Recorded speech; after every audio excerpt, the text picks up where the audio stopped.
From land to air, now to the high seas, I would now like to invite Rear Admiral P.J. Rangachari for his presentation on the session. Dr. Satish Kumar, CCR&D, distinguished academicians, ladies and gentlemen who are specialists in various fields, a very good morning to all of you. In the next 10 minutes or so, it shall be my endeavor to put across to you some of the areas of great interest to us. And as I try to do this, I would also like to highlight firstly the environment in which we operate. As you are all aware, a naval platform is a complex conglomerate of several equipment and systems, all unified together into a hull to perform certain roles for which she has been designed. This is one part of it. The second part of it is, of course, largely dependent on the kind of equipment, the kind of systems, the type of threats that are there, and the type of advances that the adversary has made. Taken together, it simply means that the kind of equipment, the systems, and the ships that we have will have to be far more superior to start with, which of course is dependent on the extent of research and the technology that we have at our disposal. Now, coupled with this, just going to the next step, the systems are so integrated that they are strongly coupled. There is severe interaction between systems, and anything that is done to a particular system obviously affects the other. There is a great amount of energy balance that is there within the platform. So against this backdrop, therefore, there is a requirement to look at various areas. Though apparently there are different fields, again there is some kind of an unison at various levels, whether it's in material technology or in any other niche area that we are looking at, and that becomes a force multiplier even as we look into it. Now, the platform, because by virtue of its roles, obviously has several conflicting parameters within it, and to start with, it would have been designed to optimize its performance against various parameters which are apparently in conflict, which can be anything from cost, which is a unit production cost, to true life cost, to technology, to technical risk, to type of signatures that we want, to the availability, reliability and maintainability aspects, to the kind of indigenous production that is possible, and so on. Now, at this point, I just like to highlight one important aspect. The Navy has been very fortunate to recognize this early, maybe in the 60s, and we started off indigenous production of our ships.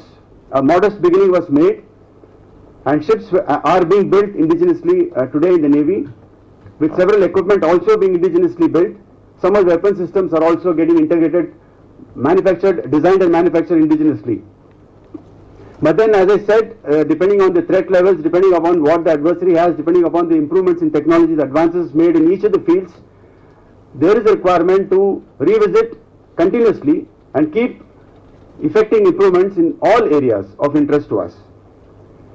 Against this backdrop, I just want to highlight some of the requirements for us. We would be interested in developing a package for dynamic simulation of propulsion systems. That's one area. There are various types of propulsion systems that we can have. A large number of them are there in various combinations. We would like to have something that models, simulates and understands the propulsion system in a complex, harsh environment such as the sea, where it is non-linear, it is uncertain, and therefore you need to account for all of these factors through mathematical models and find solutions which can help us in designing propulsion systems which have a higher performance indices, are reliable under such conditions of operation, and of course they are able to have a longer life during the course of exploitation.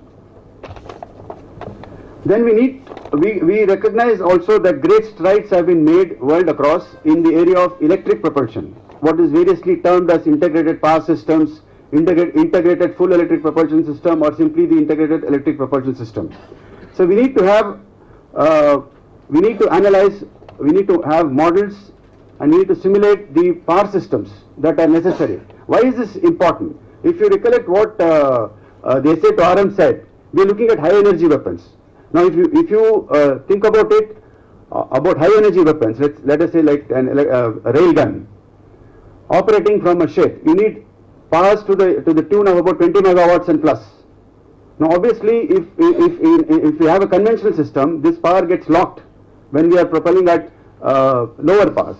So to unleash this power, we need an integrated power system which makes itself available for such operations.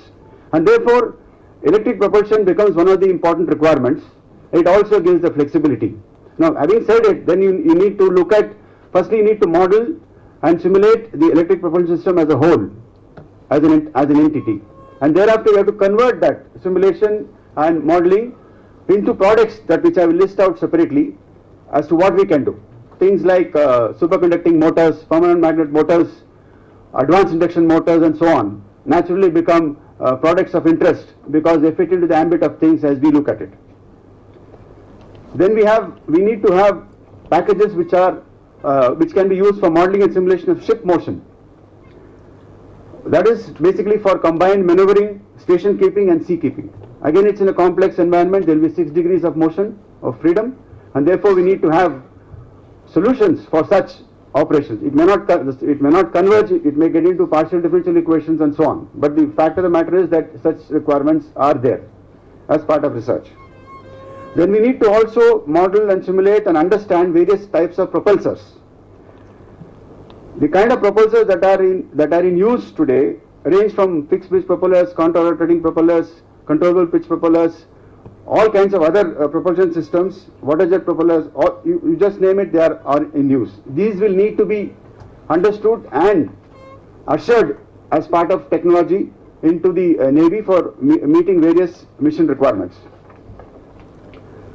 Similarly, we also need to get into areas of other auxiliaries and electric machinery for future combatants.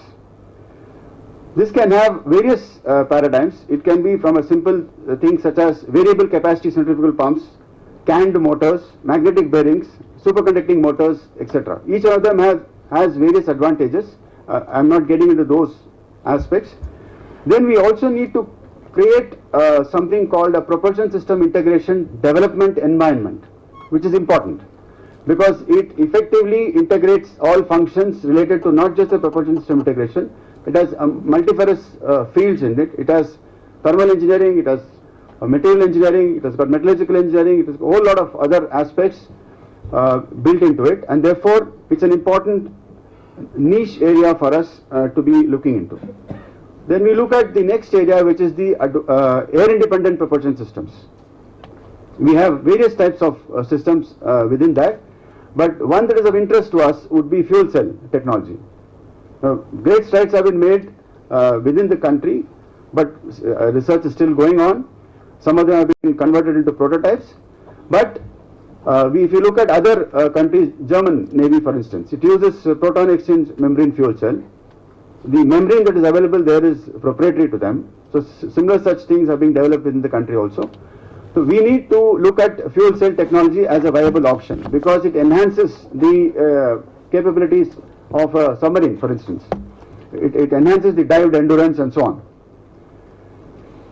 Then the next important area, which is common to all of us, whether it is in the Army, Navy or the Air Force, is the condition monitoring and fault diagnostic tools, which is an important area, which can range from simple handheld devices, starting from vibration to oils to signal processing techniques to acoustic, parametric, non-parametric, etc. And of course, we need to have something which is based on artificial intelligence, neural networks and such areas. So we need to have condition monitoring and fault diagnostic tools, either as a built-in system for the equipment or as handheld ones which can be used on board. Then we need to look at design of or infrared suppression systems. Then we have the heating, ventilation and air conditioning systems, what is commonly termed as the HVAC systems, which can be used on board. Then we need, depending on the acoustic signature that is required, We need to have tuned mass dampers to be developed for specific applications to take care of certain frequencies of interest. That is again an area of interest. And one of the areas which is very important, which has been highlighted by my armed forces colleagues earlier, is that we are interested in predicting the residual life of components of systems, which is an important area. The reasons for which have already been highlighted by the other two speakers. So we need to have methods. We may like to get into fracture mechanics, for instance, as a field, to find out what is the residual life of this component with so many millimeters of crack, and how is it going to propagate. We need to get into such areas. And we need to also look at damping materials for stealth. And we need to look at composite superstructures which are necessary for the lightweight, getting into composites and so on. Mounting systems is another area.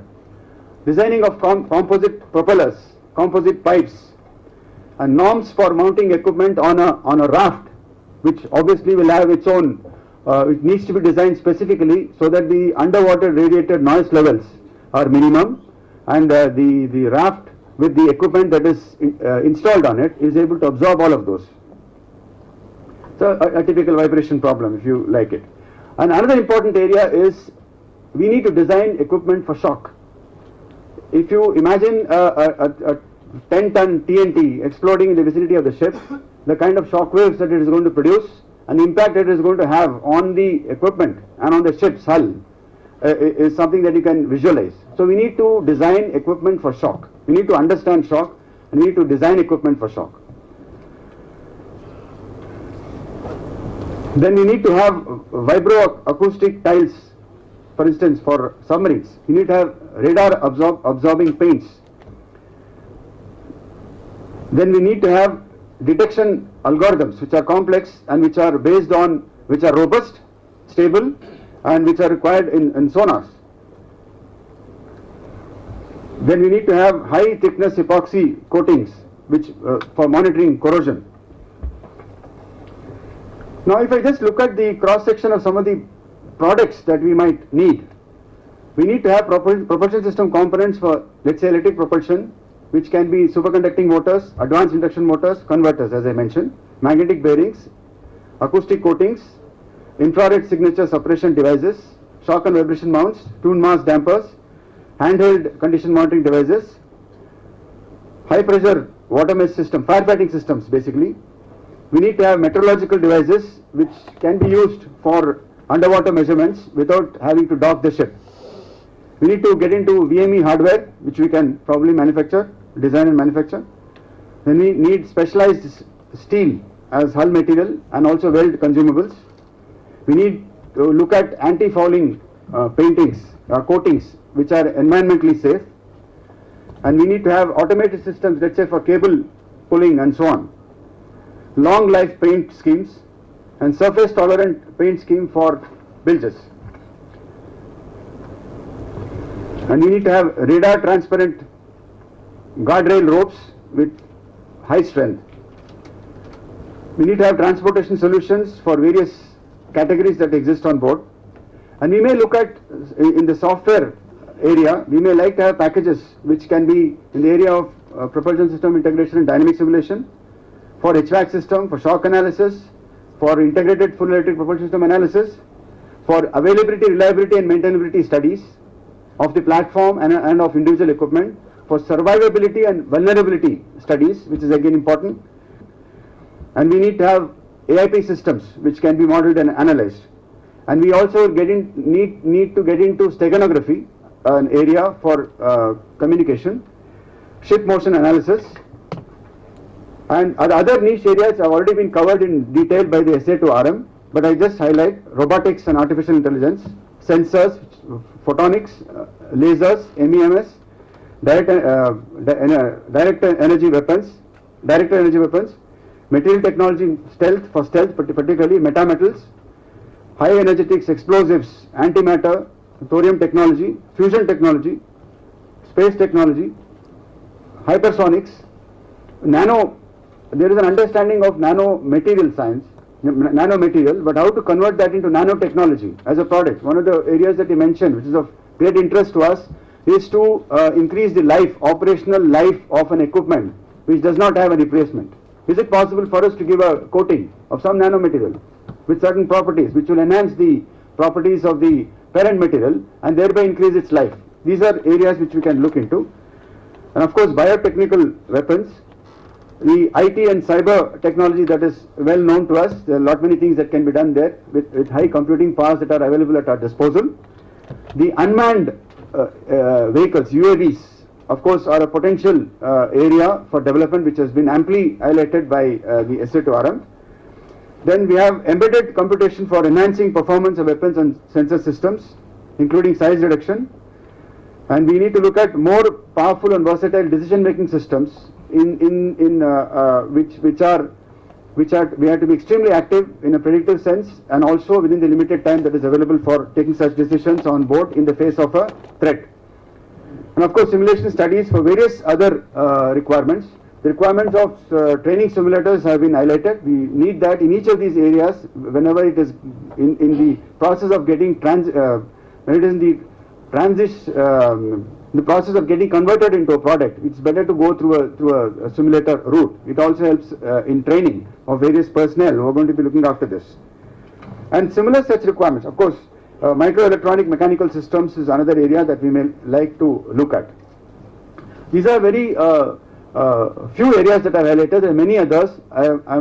Because of the limited time available, it is not possible for me to get down into details of each one of them. We'll certainly do that in case we have an opportunity to discuss this in greater detail later on.